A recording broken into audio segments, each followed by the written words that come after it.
Se tivera a sensibilidade dun artista, isto sería unha obra de arte. Pero non é máis que un anuncio de televisión.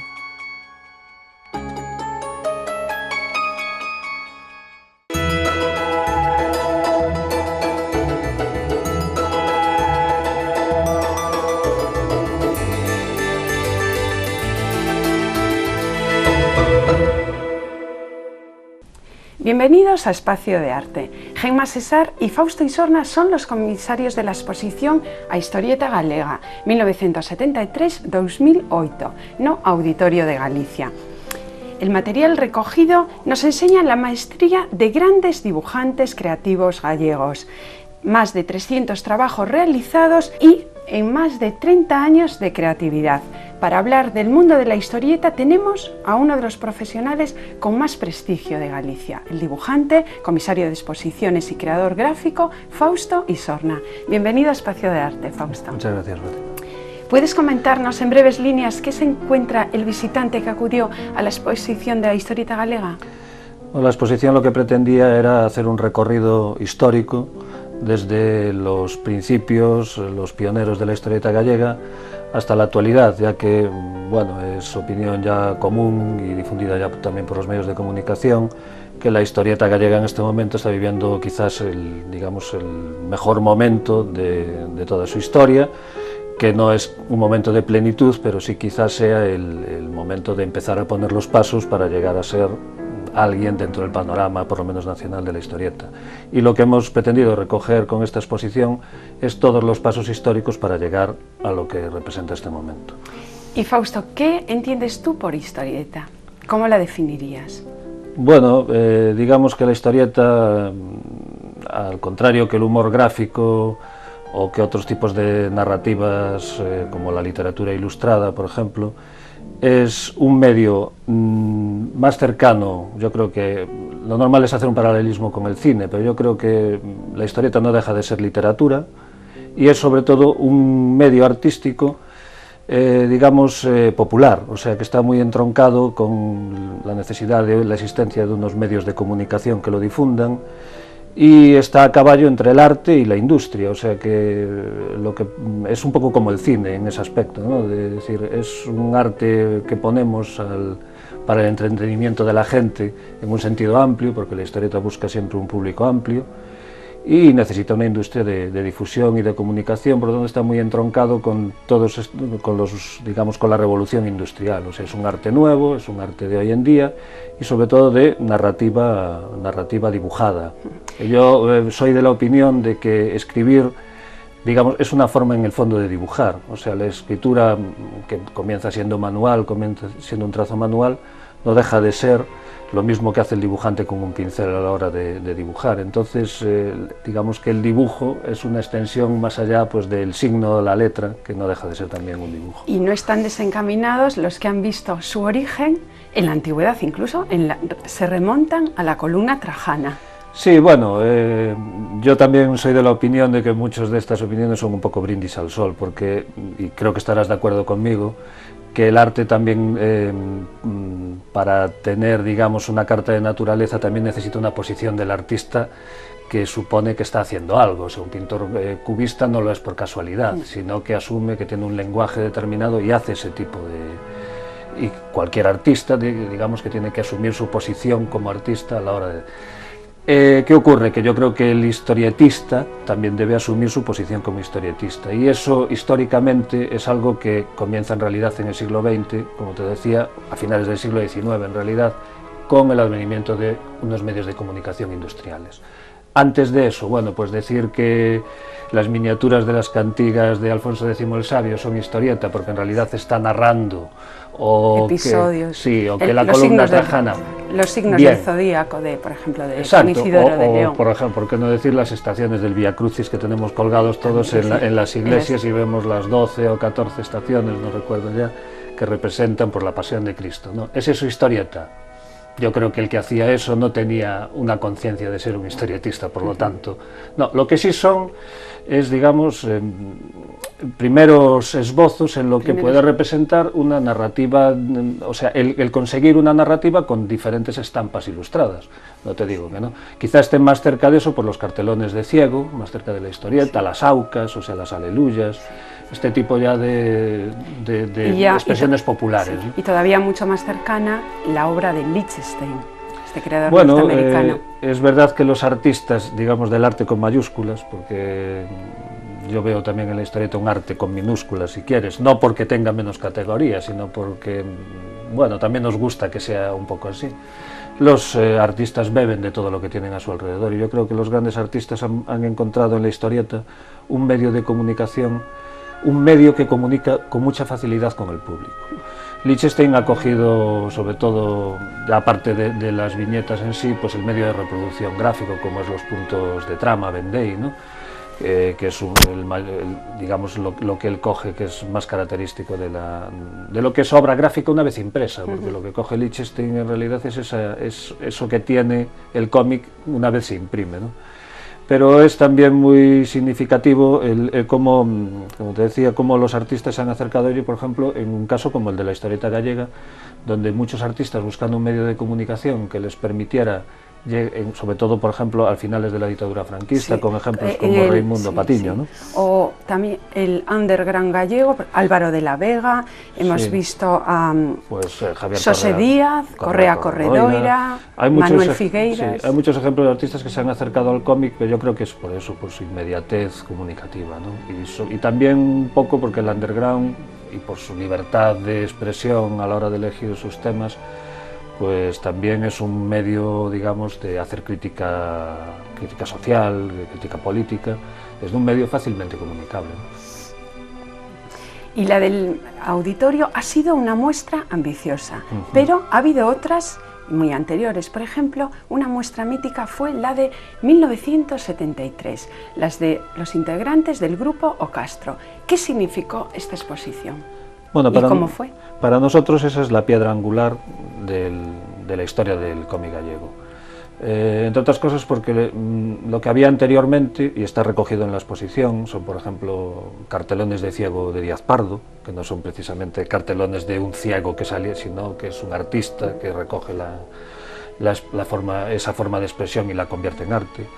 También pusimos en la exposición ejemplos de protohistorieta, o sea, historieta que todavía no había alcanzado el lenguaje narrativo de la historieta como la conocemos ahora, publicado en periódicos decimonónicos, que era muy interesante, pero creo que el punto angular, ese momento fundamental es la exposición que en 1973, por medio de la Asociación Cultural O Galo, o Grupo do Castro, o sea, Xosé Díaz, Raimundo Patiño, Pepe Barro, ponen en pie, pues para, dadas, además es muy curioso, cómo subvierten un poco la forma de expresarse del propio cómic, que en realidad está hecho para ser publicado. Claro, para ellos era muy difícil publicar.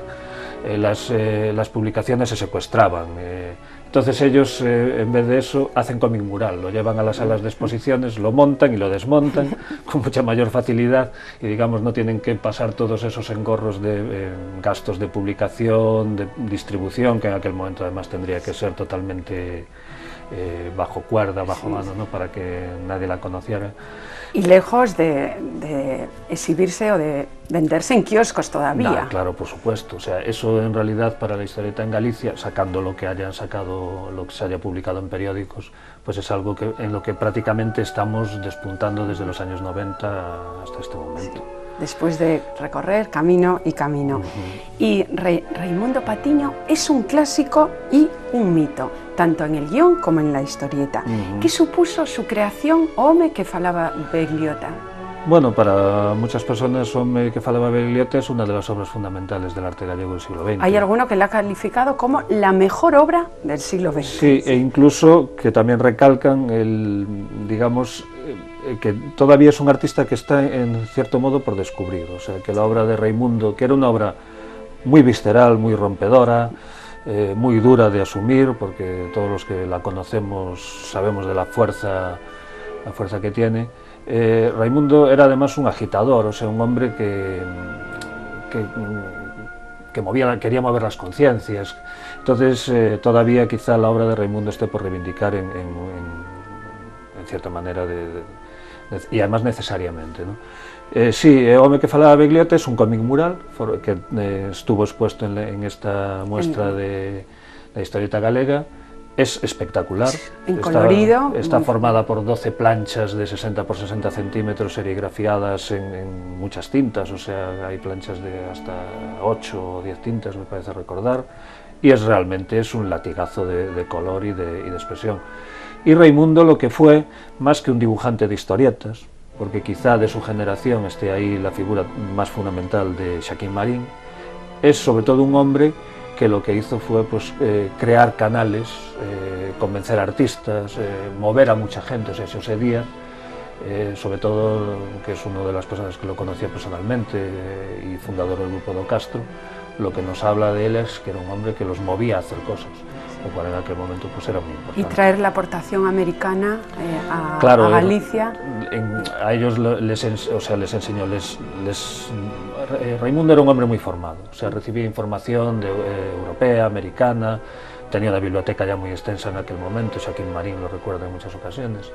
Entonces fue el que los inició, sobre todo en el cómic underground americano, que era quizá el que más fuerza expresiva tenía en aquel momento y el que más les influyó a muchos. Y has citado al dibujante gallego con mayor trayectoria a lo largo de la historia del cómic, con trabajo en todas sus etapas, Joaquín Marín, que en la exposición del auditorio la clausuráis con un verdadero homenaje. ¿Qué supuso y en qué consistió este homenaje? Bueno, sobre todo Joaquín Marín es lo que tú dices, es la figura fundamental, sobre todo porque es de los pioneros el que ya tiene un lenguaje totalmente definido de historieta, ¿no? Tiene una narrativa además muy original, porque el que ve las páginas de Joaquín Marín se da cuenta que no es un cuadradito puesto detrás de otro, él rompe las páginas, hace viñetas irregulares, asume muy bien y es muy especial la manera de colocar sus rotulaciones de texto, que son muy significativas. Bueno, era de tal forma Joaquín Marín una figura emblemática para nosotros que decidimos que fuera el que diera la imagen gráfica de la exposición, o sea que el rótulo de nuestra exposición y lo que acompañó a los carteles, a toda la denominación de la exposición, fue un rótulo de Joaquín Marín. Y al cierre de la exposición, a la clausura, quisimos hacer algo a lo que él, porque además es un hombre muy modesto, pues se resistió duramente, pues es hacerle un homenaje que en realidad fue más que nada, o sea, que todo el mundo tuviera presente su nombre como gran decano, digamos, de los historietistas gallegos, porque Joaquín es un obrero de la ilustración y del dibujo que sigue en activo y seguirá en activo, yo supongo que con las botas puestas hasta el último momento. Y está ahí desde los inicios hasta ahora. Ya en los años 70, Joaquín Marín, además, bueno, no solo ha pasado, yo creo que por casi todas las publicaciones existentes en Galicia, sino que ha formado parte de revistas míticas como La Codorniz o El Hermano Lobo, o sea que Joaquín Marín, eso para nosotros, digamos que es un capital, es un merecidísimo homenaje. Y remontándonos un poco, haciendo historia, los años 80 fueron la época de los fanzines. Sí.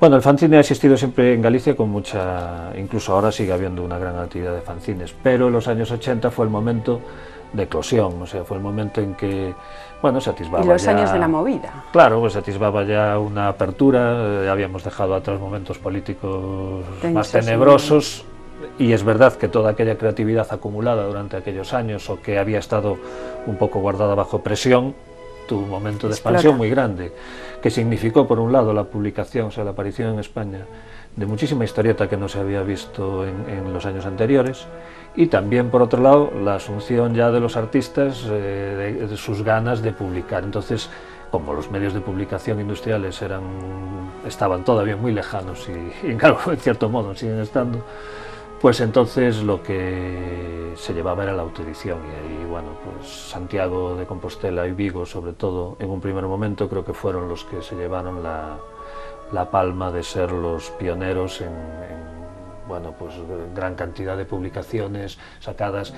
Recordaba uno de los artistas presentes en la exposición, Catamarca, que hubo una cosa fundamental que hoy olvidamos un poco, que fue el advenimiento de la fotocopiadora, porque hasta aquel momento la reproducción seriada o estaba en manos de las imprentas, lo cual era económicamente estaba muy lejano, o sea, pues sobre todo Sí, de conseguir sí, por sí.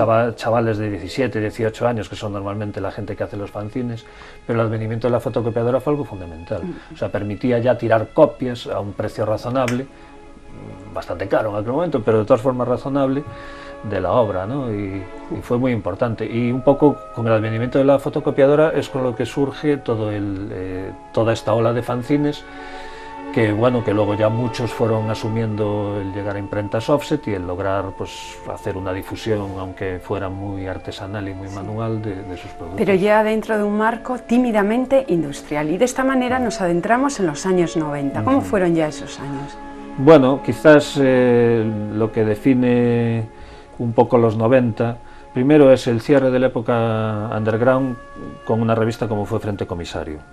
Una revista orensana que además está muy vinculada a también las jornadas míticas de Orense, que fueron cuna de todo el movimiento fancinero, o sea, que le dieron allí un poco de cabida para, digamos, que difundir su obra desde un marco más estable, ¿no?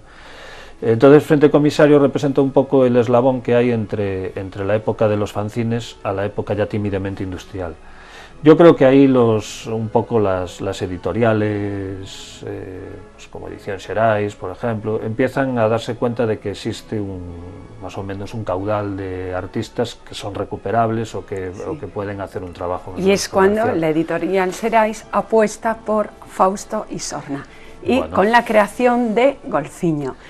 ¿Qué supone para un creador de tu talla decir que no justo en el mayor éxito de la edición comercial de un cómic en Galicia? ¿Cuál es Golfiño? Bueno, Golfiño es en realidad, primero fue una decisión muy valiente para Xerais sacarlo adelante, porque como todas las personas que conocemos un poco el medio editorial sabemos que la distribución es quizá el obstáculo más difícil, claro, de solventar a la hora de poner un producto, además de como un tebeo. Ya no digo, o sea, los libros sí, pero un tebeo no, digamos, porque un tebeo tiene que llegar a los kioscos y es normalmente material de kiosco. Xerais tuvo un primer intento con un Golfiño un poco vinculado quizás a un público más infantil y con un sesgo quizás un poco didáctico, que lastró un poco el potencial que tenía la historieta que se podía publicar en Golfiño en aquel momento. Lo retomó después La Voz de Galicia y consiguió tenerlo en la calle durante 2 años, y quizás sea de lo que se entiende como historieta industrial, que no está reñido con historieta creativa y de alto contenido literario y artístico, pues hasta este momento la cumbre de lo que ha sido la historieta gallega. Con un éxito arrollador. Sí, porque digamos que al estar en manos de un periódico, la difusión evidentemente es mucho más amplia. Exactamente. Sí. Yo decía en Golfiño, le decía a los lectores que Golfiño podía durar 1 año y podía durar 50 años al estar en manos de un periódico. Duró un par de temporadas. Bueno, pues creo que por lo menos también es verdad que en casi todos los intentos que se han hecho un poco industriales post-Golfiño han estado basados en las producciones que se han hecho dentro de la revista. O sea, Factoría K de Libros es la primera en editar colecciones de álbumes de historieta gallega con el material que se recuperaba de 2 años de producción en Golfiño, lo cual representaba para muchos artistas haber acumulado por primera vez, demos cuenta que era una revista semanal, pues un considerable bagaje de material que se podía, que no, es lo normal además, o sea, la publicación que se hace en revistas, en semanarios, luego se reedita en álbum. Esa es un poco la manera de editarse o de amortizarse los costes de producción de historieta. Y también el Patito Editorial, en el momento en que salió adelante, pues empezó también con material recogido en Golfiño. Porque fue, perdona ya por acabar, fue también una escuela para los dibujantes, porque eso de publicar cada semana tu página durante un par de años, pues representa evidentemente un esfuerzo creativo y artístico bastante grande, o sea que eso digamos que es la escuela real del dibujante. Y hablando de Patito Editorial, pero Patito Editorial es de recientísima creación, sí, todavía tenéis larguísimo camino por delante. Pues acabamos de salir hace 1 año y esperemos que dure muchos años. Sí, y va a durar, sí. Eso espero. Un apartado muy importante en la exposición del auditorio lo dedicabais, se titulaba Extramuros, y lo dedicabais a todos los dibujantes que, siendo gallegos, tenían una trayectoria pero mucho más consolidada fuera, allende nuestras fronteras, ¿no? Y de entre estos creadores citamos a dos clásicos e históricos como Miguel Anso Prado y Das Pastoras. ¿Qué destacaríamos de estos? Bien, el concepto, como tú dices, era ese precisamente, o sea, y es obvio que dado la endeblez de los marcos posibles para publicar en Galicia, los creadores hemos tenido también que emigrar a otros lugares. En el caso de Prado y Das Pastoras son hombres que han hecho su carrera básicamente en la industria catalana del tebeo, que tiene una gran tradición, porque recordemos Editorial Bruguera, por ejemplo. O sea, digamos que son, junto con la valenciana, las mayores tradiciones de tebeo en España son las que se han creado allí, ¿no? Son además figuras emblemáticas, y sobre todo Das Pastoras es un gran creador, pero sobre todo la figura de Prado, que aúna, además de ser un gran dibujante, un gran escritor, porque él es el autor de prácticamente todas sus obras. Digamos que la figura de Prado y el prestigio que ha obtenido gracias a premios que ha conseguido en la meca de la historieta casi en el mundo, como ha sido Angulema, etcétera, nos han prestigiado un poco a todos también como creadores. Creo que eso es el gran agradecimiento, aparte de las maravillosas horas que nos haya hecho pasar leyendo sus libros, es lo que más debemos agradecerle a Prado, en conjunto la profesión en Galicia, ¿no? Ahí no solamente hay obras de ellos, hay obras también de dibujantes igual un poco menos conocidos dentro de Galicia, pero que son gallegos, como son Vítor Aparicio o Ramón Marcos, que es un dibujante que ha estado casi toda su vida en Valencia y ha publicado en revistas también muy conocidas como Madrid o Marca Acme. Y también hemos recordado ahí la figura de Suso Peña, que fue un dibujante que ya ha fallecido y que desde los años 70 su obra se difundió por todo el mundo, por el mercado inglés, por el mercado americano, y que se le ha reconocido muy poco en realidad en Galicia. Un guionista también muy importante, como es Carlos Portela, que ha sido uno de los grandes difusores también de la historieta gallega. Además, perdona, Carlos Portela, para nosotros las chicas, es muy, muy importante, porque volvió a recoger las historietas de Esther y su mundo. Sí, sí. Ha sido recientemente guionista de la reentrée de Esther. Sí. Y después también hemos querido presentar, dentro de ese apartado de Extramuros, a dos artistas jovencitos, o jóvenes, que son Alescal y bueno, me voy a olvidar su nombre, pero bueno, que son dos artistas que están empezando con pasos ya, pero que no han tocado el mercado gallego, sino que han salido al mercado americano y al mercado Tirso Cons y Alescal, y al mercado franco-belga, que es, digamos, la otra gran industria del cómic hoy en día, aparte de la japonesa. Y vemos nombres y nombres, pero de chicos. ¿Cuántas chicas? Porque de momento hemos visto en la exposición a Inma Ríos, pero ¿hay alguna más? Bueno, hay dos en la exposición en concreto, que eso es la verdad una cosa muy tímida, pero es que son Dolores Torres y Inma Ríos. Dolores, que ya no está en activo tampoco, porque publicó en los fanzines de los 80, pero después ya se dedicó a otras cosas y lo dejó. Inma Ríos es un valor en alza, o sea, es una chica que está empezando a publicar ahora en el colectivo Polaquia y que está aún en el mercado de fanzines, digamos, pero supongo que ella aspira a seguir en la historieta y por lo tanto a seguir adelante. Sí, es verdad que parece un mercado un poco restringido a los hombres, pero yo creo que, y retomando lo que tú decías de Esther, también es consecuencia quizás de lo que ha ocurrido con la industria del cómic en España. O sea, en los años 40 hasta los años 60 la industria era muy grande, existían grandes editoriales como Bruguera, Editorial Valenciana, y había productos para chicas. Y eso también hacía que muchas mujeres dibujantes se decidieran a publicar para revistas donde había una sensibilidad más semejante a lo que ellas podrían querer contar. Ocurre, por ejemplo, en el cómic japonés, que tiene producciones para todo tipo de público, por lo tanto también para el público femenino, no solamente infantil. Y entonces hay muchas dibujantes mujeres. Y bueno, yo lo que espero es que esto sea algo que vaya en alza también por una razón. Y yo lo recuerdo de la época de Golfinio, es que en realidad nos leían más las mujeres, las chicas, y nos mandaban más cartas las chicas, y nos mandaban más dibujos las chicas, y nos llegaban, claro, no cosas para publicar, porque todavía estaban muy verdes, pero sí nos llegaban muchas historietas de chicas. O sea que yo creo que eso quizás dentro de una década, si no esté estabilizado, pues estará más o menos equilibrado, eso espero. ¿Y hoy se puede vivir en Galicia del cómic? Bueno, es algo que también yo creo que es un latiguillo, como estos que vemos a menudo de la crisis del teatro y tal, de que no se puede vivir del cómic. Yo creo que si tienes algo que decir, tienes el suficiente tesón para seguir adelante, pues se puede vivir en el cómic. En Galicia es más difícil, evidentemente, hay que salir afuera. Sí. A pesar del éxito del Salón del Cómic de A Coruña, dirigido por Miguel Ángel Prado.